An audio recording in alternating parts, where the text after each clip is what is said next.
கூட்டுறவு வங்கிகளில் விவசாய கடன் பெற்றுள்ளவர்களுக்கு கூடுதல் சலுகை 75,000 ரூபாய் முதல் 1 லட்சம் ரூபாய் வரை பெற்றவர்களுக்கு கூடுதலாக 40,000 ரூபாய் தள்ளுபடி என முதலமைச்சர் விஜய் அறிவிப்பு.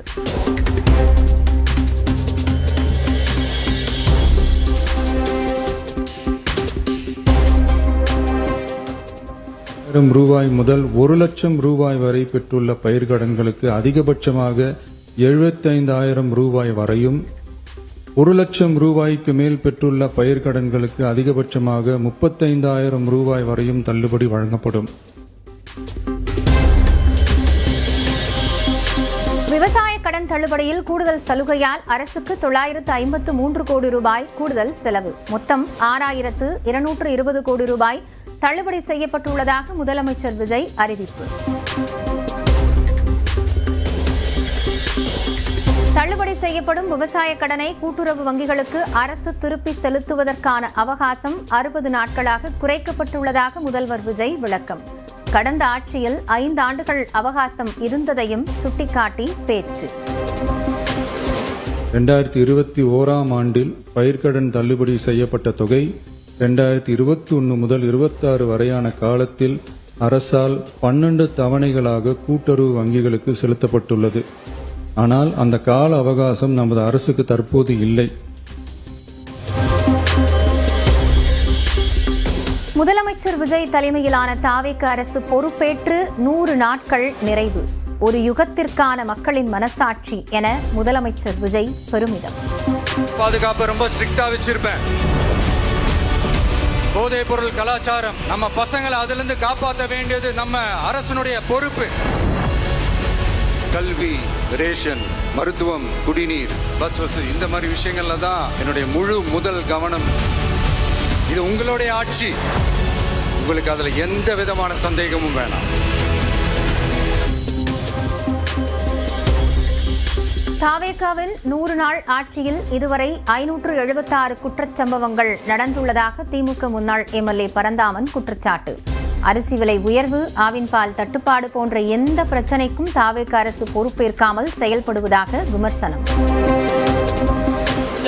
100 நாட்கள்ல சட்டம் ஒழுங்கு சந்தி சிரிச்சிருக்கிறது. அரிசி விலை கிலோவுக்கு 30 ரூபாய் ஏறி இருக்குது. ஆவின் பால் தட்டுப்பாடு ஏற்பட்டிருக்கிறது. இன்னைக்கு கரண்ட் பில்லு ஷாக் அடிக்குது. மக்களுடைய பிரச்சனை, அன்றாட பிரச்சனை, இதை பத்தி அரசாங்கம் யாராவது வாய் திறந்து பேசுறாங்களா? 100 நாள் தாவேக ஆட்சியில் எந்த ஒரு புதிய திட்டத்தையும் கொண்டு வரவில்லை. தமிழ்நாட்டு மக்களை ஏமாற்றி ஆட்சிக்கு வந்ததுதான் 100 நாள் ஆட்சியின் சாதனை என்றும் அதிமுக பொதுச் செயலாளர் இபிஎஸ் விமர்சனம். தமிழக வெற்றி கழக ஆட்சியில எந்த ஒரு பெரிய புதிய திட்டமும் கொண்டு வரல, அறிவிக்கவும் இல்லை. தமிழக மக்களை ஏமாற்றி ஆட்சிக்கு வந்ததுதான் அந்த 100 நாள் ஆட்சியுடைய சாதனை. சட்டப்பேரவைக்குள் அப்பா மீண்டும் வரும்போது பலர் இருக்க மாட்டார்கள் என முன்னாள் அமைச்சர் KKSSR ராமச்சந்திரன் பேச்சு. அந்த ஆட்சி மீண்டும் வரும். அப்படி வருகிற நேரத்தில் நீங்கள் கோவித்துக் கொள்ளக்கூடாது. அப்பாவை காணும் என்று சொல்கிறீர்கள். அவர் வருகிற நேரத்தில் பல பேர் நீங்கள் இங்கே இருக்க மாட்டீர்கள். திமுக இனி என்றைக்கும் ஆட்சிக்கு வராது என அமைச்சர் செங்கோட்டையன் பதில். இந்த ஆட்சி மீண்டும் வரும் என்று சொன்னீர்கள். என்றைக்கும் உங்கள் ஆட்சி வராது. நம்முடைய தமிழக முதலமைச்சர் வெற்றி தளபதி இருக்கும் வரை உங்கள் தலை தூக்க முடியாது இந்த தமிழ்நாட்டில். முதலமைச்சர் வரும்போது எழுந்து நின்று மரியாதை அளிக்கும் கண்ணியத்தை எதிர்க்கட்சித் தலைவருக்கு சொல்லிக் கொடுக்க வேண்டும் என அமைச்சர் ரமேஷ் பேச்சு. மாண்புமிகு முதலமைச்சர் அவர்கள் அவைக்குள்ளே வரும்பொழுது அமர்ந்திருக்கக்கூடிய எதிர்க்கட்சி தலைவருக்கு அந்த கண்ணியத்தை சொல்லிக் கொடுத்து 8 கோடி மக்களின் முதலமைச்சருக்கு அந்த மரியாதையை தர வேண்டும் என்ற கண்ணியத்தை சொல்லித்தர வேண்டும் என்பதை பேரவைத் தலைவர் வாயிலாக தெரிவித்துக் கொள்கிறேன். எதிர்க்கட்சித் தலைவருக்கு கற்றுக் கொடுக்க வேண்டும் என்று பேசுவது அவசியம் இல்லாதது என முன்னாள் அமைச்சர் KN நேரு பதில். நம்முடைய முன்னாள் முதலமைச்சர் அவர்கள் இருக்கிற போது, அவர் வருகிற போது எதிர்க்கட்சியில் இருக்கிற தலைவர் எழுந்ததில்லை. இல்ல கொஞ்சம் எழுந்ததில்லை. எனவே அது ஒரு குற்றக்குறையாக அல்ல, அவரவருடைய எண்ணம், அவருடைய நடைமுறை. அதானே தவிர அதை சொன்னபோது அது சொன்னது வரைக்கும் நாங்கள் அதில் ஒன்றும் இல்லை. ஆனால் எதிர்க்கட்சி தலைவர் கற்றுக் கொடுக்க வேண்டும் என்றெல்லாம் அவர் சொல்ல வேண்டிய அவசியம் இல்லை. அதான் விஷயம்.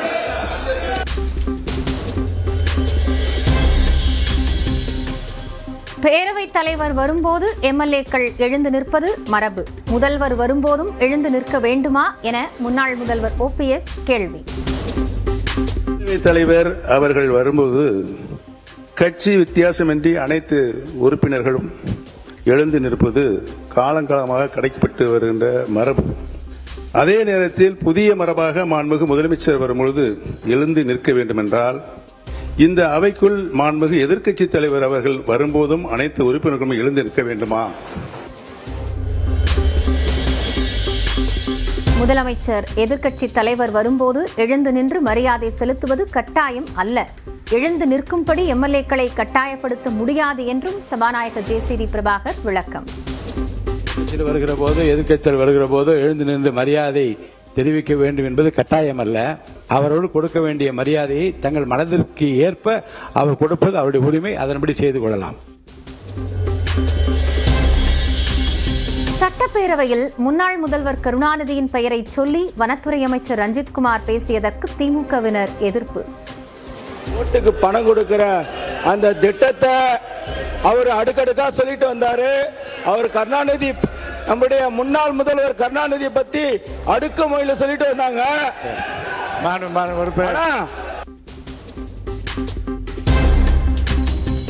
சாரி கேட்ட முதலமைச்சர் விஜய்.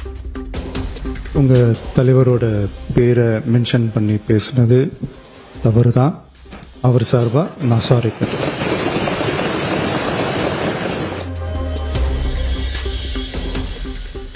அரசின் அலட்சியம் மற்றும் காவல்துறையின் பொறுப்பற்ற தன்மையே கோவை மாணவர் அமுதன் கொலை செய்யப்பட்டதாக கவன ஈர்ப்பு தீர்மானத்தில் எதிர்க்கட்சித் தலைவர் உதயநிதி பேச்சு. போதைப்பொருள் கும்பல் பற்றி தகவல் அளித்ததால் மாணவர் கொலை என பெற்றோர் தெரிவித்திருப்பதை சுட்டிக்காட்டி பேச்சு. ஆனால் போதைப்பொருள் பயன்பாடு பற்றி தகவல் தந்த அமுதனுடைய தகவல்களை குற்றவாளிகள் கிட்டேயே பகிர்ந்துட்டு இருக்கிறாங்க. அதுதான் அமுதனுடைய மரணத்திற்கு முக்கியமான காரணமாக அமைஞ்சிருக்கு. இதை நான் மட்டும் சொல்லவில்லை, அமுதனுடைய பெற்றோர்கள் இருவரும் சொல்லியிருக்கிறாங்க. கோவை மாணவர் கொலையில் காவல்துறை உண்மையை மறைக்க முயற்சிப்பதாக அதிமுக எம்எல்ஏ காமராஜ் பேச்சு. 20 பேர் சேர்ந்து கொலை செய்தது கோஷ்டி மோதலா என்றும் கேள்வி.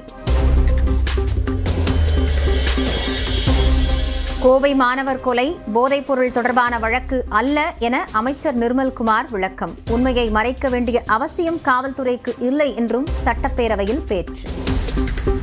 போதைப் பொருள் தொடர்பான வழக்கும் அல்ல, இது வேறு மாணவர் குழுக்களுக்கிடையே ஏற்பட்ட முன்னுரிமை மற்றும் அதனை தொடர்ந்து மேற்கொள்ளப்பட்ட பழிவாங்கும் நோக்கிலான தாக்குதலின் காரணமாகவே இச்சம்பவம் நடைபெற்றுள்ளது. எனவே உண்மை நிலவரத்திற்கு மாறாக இவ்வழக்கை போதைப் பொருள் தொடர்பான சம்பவமாக சித்தரித்து வழக்கின் உண்மைத்தன்மையை திசை திருப்ப வேண்டாம் என்பதை இந்த நேரத்தில் தெரிவித்துக் கொள்ள கடமைப்பட்டுள்ளேன். திருவொற்றியூரில் கொல்லப்பட்ட பள்ளி மாணவன் தனுஷின் குடும்பத்தில் ஒருவருக்கு அரசு வேலை வழங்கப்படும் என அமைச்சர் ராஜ்மோகன் அறிவிப்பு. தாய் தந்தைக்கு ஓய்வூதியமும் வழங்கப்படும் என்றும் உறுதி. இந்த குடும்பம் தேவைப்படுகிற அத்தனை உதவிகளும், குடும்பத்தில் ஒருவருக்கு அரசு வேலை, அவர்களுக்கு ஒரு பாதுகாப்பு, நேர்மையான விசாரணை, அதிகாரிகளோடு கலந்து பேசி அவர்களுக்கு உரிய உதவிகள் என்பதை செய்ய வேண்டியது எங்களுடைய கடமை, கேட்க வேண்டியது அவர்களின் உரிமை என்பதையும் இந்த பதிவு செய்து கொள்கிறேன். ஊழல் தொடர்பாக தாவேக, திமுக, அதிமுக இடையே நீண்ட நேர விவாதம். அனைவருக்கும் சுகர் இருப்பதால் எப்போது முடிப்பீர்கள் என முன்னாள் முதல்வர் ஓ பன்னீர்செல்வம் கலகலப்பு. 3:30 ஆரம்பிச்சவர் 52 நிமிஷம் ஆச்சு. சொல்லியாச்சு. எவ்வளவு இங்க நிறைய பேருக்கு சுகர் இருக்கீங்க, பூரா அப்படியே மயங்கி கீழே விழுகிறாங்க. நான் உள்பட்டதான் சொல்லுகிறேன், பயங்கர வேதனையா இருக்கு, சமாளிக்க முடியல. இல்லாட்டி ஒன்று செய்யுங்க, பதில் உரையை காலையில் வைத்துக் கொள்ளுங்க.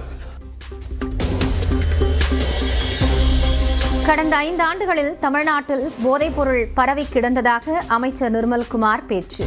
கடந்த ஆட்சியில் போதைப்பொருள் கடத்திய ஜாஃபர் சாதிக்குடன் ஆளும் கட்சியினர் தொடர்பில் இருந்ததாகவும் குற்றச்சாட்டு. இன்டர்நேஷனல் போதைப் பொருள் கடத்தல் மன்னன் ஜாஃபர் சாதிக் என்ற நபர் டெல்லியில் கைது செய்யப்பட்டார். அவருடனும் அப்போது இருந்த முதல்வர் குடும்பம் முதல் அமைச்சர்கள் வரை அதிகாரிகள் வரை அனைவரும் எவ்வளவு தூரம் தொடர்பில் இருந்தாலும் எல்லாருக்கும் தெரியும். இதுவரை அந்த நபர் சம்பந்தப்பட்ட எந்த வழக்கும் தமிழ்நாட்டில் பதிவு செய்யவில்லை. குற்றச்சாட்டு எழுந்ததும் ஜாஃபர் சாதிக் கைது செய்யப்பட்டதாக எதிர்க்கட்சித் தலைவர் உதயநிதி விளக்கம். தாவேக்கு அமைச்சராக இருப்பவர் பவுடர் நுணுக்கிய விவகாரத்தில் காவல்துறை ஏதாவது விசாரணை நடத்தியதா என்றும் கேள்வி. நடவடிக்கை எடுக்கப்பட்டிருக்கேன் கூட ஆட்சியில். நாங்கள் கேட்கறது ஏன் உங்க ஆட்சி நடவடிக்கை எடுக்க மாட்டேங்கிறீங்க அப்படிங்கிறத நாங்கள் கேட்குறோம். அமைச்சர் அவர்கள் ஒரு போட்டோவை காட்டினாரு, இன்னொரு வீடியோ ஒன்று இருக்கு, எல்லாருமே பார்த்தாங்க. ஒட்டுமொத்த இந்தியாவே பார்த்து உலகம் முழுக்க பார்த்தாங்க. இருக்கக்கூடிய அமைச்சர் ஒருத்தர் போதைப் பொருள் பவுடராக நுணுக்கி அதை என்ன பண்ணாருங்கிறத விளக்கம் கொடுத்துட்டார். போதும், அது விளக்கம் கொடுக்கவே இல்லை. குற்றச்சாட்டு சரி, விளக்கம் கொடுத்துட்டார், முடிஞ்சு போச்சு. அதை பற்றி பேச வேணாம். ஐபிஎல் போட்டியின் போது நடந்தது குறித்து ஏற்கனவே விளக்கம் அளித்து விட்டதாக அமைச்சர் சரத்குமார் விளக்கம். போதைப் பொருள் என்றால் திமுக ஆட்சியில் மைதான வாசலில் போதைப் பொருள் விற்றார்களா என கேள்வி. அதாவது ஸ்டேடியம்ல இருந்து இந்த மாதிரி நடந்ததுக்கான விளக்கத்தை ஆல்ரெடி அளித்தாச்சு. அதுல அவங்களுக்கு பல்வேறு முரண்பாடுகள் இருக்கலாம், பல்வேறு கருத்துக்கள் இருக்கலாம். அப்படி இவங்க சொல்றாங்கன்னா அந்த சமயத்துல திராவிட முன்னேற்ற கழகத்தின் ஆட்சி தான் நடந்தது. அப்போ ஸ்டேடியம் வாசல்ல இருந்து இவங்க எல்லாம் அந்த மாதிரியான போதைப் பொருள் வித்தாங்கன்னு சொல்லி ஒத்துக்கிறாங்களா? அப்போ திமுக ஆட்சியில் போதைப் பொருள் தடுப்பை சரியாக செய்யவில்லை என்றால் அப்போதைய காவல் அதிகாரி அமல்ராஜை தற்போது ஆணையராக நியமித்தது ஏன் என்று உதயநிதி கேள்வி.